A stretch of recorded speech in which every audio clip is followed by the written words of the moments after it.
তাহলে আমাকে যে স্লাট শেমিং করা হয়, আমাদেরকে যা বলা হয়, সেটাকে আল্লাহকে কেন্দ্রে রেখে বলা হচ্ছে না। আপনি যদি আখলাকের কথা বলেন, আখলাকটি হচ্ছে সেটা যে আপনাকে অন্যকে ডিফেন্ড করতে হবে ভদ্র কথা দিয়ে।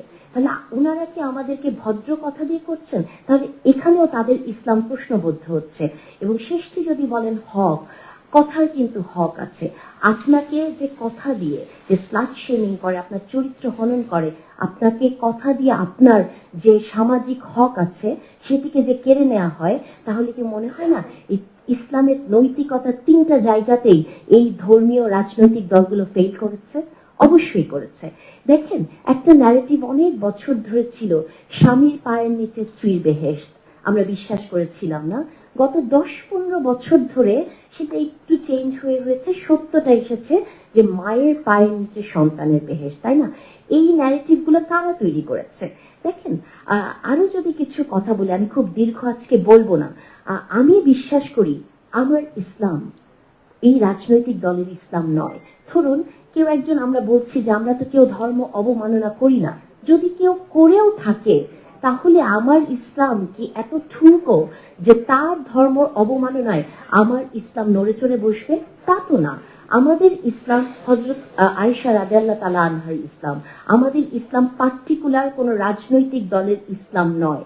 এখন দেখেন, ইসলামে নারীকে যেভাবে সম্মান দেওয়া হয়েছে, যদি ইসলামিক দৃষ্টিভঙ্গি থেকেও দেখি, এই ইন্টারিম গভর্নমেন্ট কি করলেন? তারা এসে উচ্চ যারা পর্যায়ে নারীরা কর্মজীবী আছেন তাদেরকে স্যার ডাকাটা বন্ধ করে দিয়েছেন। এটা কিন্তু তারা বন্ধ করেছেন। যদিও আমি ব্যক্তিগতভাবে স্যার বলাতে তেমন কোনো কিছুই না, কিন্তু একটা অফিসিয়াল ডেকোরামে, তার মানে এই স্যার বন্ধ করে আমরা বেশিরভাগ সময় দেখি এইসব জায়গায় বয়স ভেদে তারা আমাদেরকে আন্টি অথবা ভাবি বলেন, তাই না?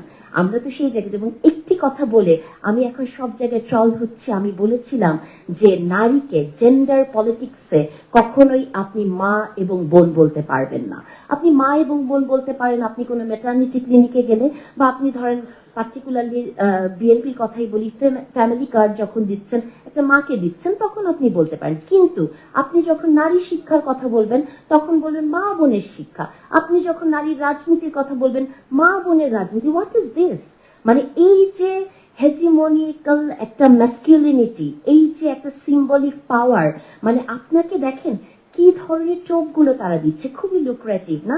তারা বলছেন আপনি শিখবেন, আপনি জানবেন, সব করবেন, কিন্তু আপনি আমার মা, আপনি আমার বোন। পৃথিবীর সব মেয়ে কি মা? পৃথিবীর সব মেয়ে কি বোন? মানে আমরা তো তাদের কাছে মা বোন হতে চাই না। মানে এরপরে আমাকে নিয়ে বলা হচ্ছে আমি নাকি ডার্লিং এবং ভাবি হতে চাই। হ্যাঁ, তাতেও আমার কোনো অসুবিধা নাই, সেটা যদি ব্যক্তিগত পর্যায়ে হয়, কিন্তু কর্মক্ষেত্রে আমি আসলে নারী হতে চাই। দেখেন, এই যে জুলাই আন্দোলন হলো, আমরা কত কথা বলি, তাই না?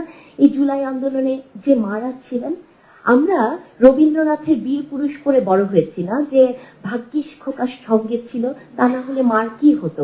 কেন খোকা? মানে এই যে মাকে এরকম করে দেখা হয়, আমার তো মনে হয় যে ওই যে ছোটবেলা থেকে পড়েছি না